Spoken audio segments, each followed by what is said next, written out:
This broken silence by thunder crashing in the dark, crashing in the dark.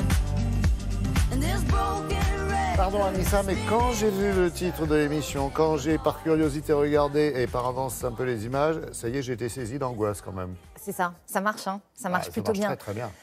Alors c'est normal parce que c'est extraordinairement fait et c'est vraiment la particularité de cette série docu-fiction réalité.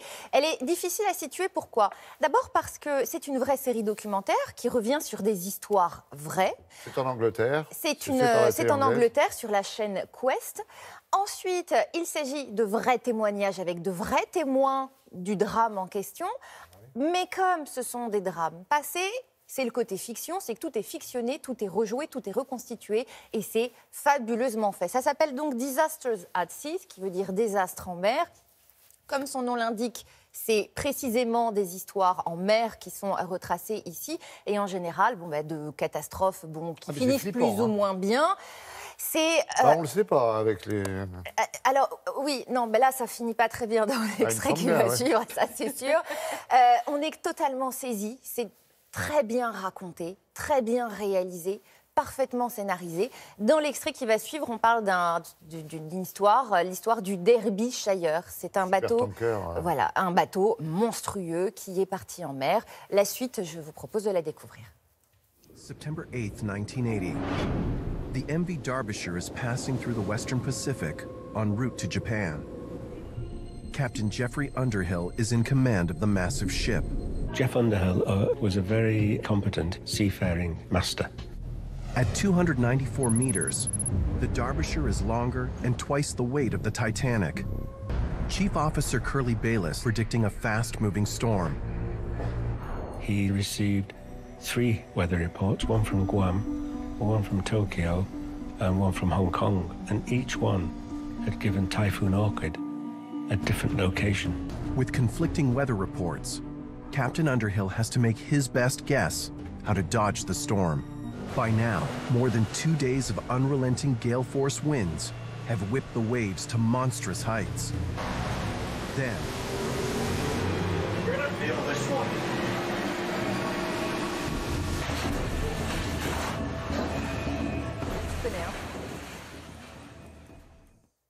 C'est intense. Ah oui. Alors, c'est intense. Là, vous venez de voir 1 minute. Sachez que l'émission dure 1 heure, le documentaire dure 1 heure. Et pendant 1 heure, vous êtes saisis de la même manière. On finit à plat, là. Mais vous n'en loupez pas une miette. Et encore une fois, maestro au réalisateur, parce que... Pas une miette, une mouette. Une mouette, une goutte, un peu de tout. Ça parle à toute personne qui a vogué, n'est-ce pas, Laurent? Mais ça parle aussi aux amateurs de mer et ça parle aux amateurs de bateaux et puis même tout simplement à tout téléspectateur qui arrive à se laisser totalement voyager en mer aussi.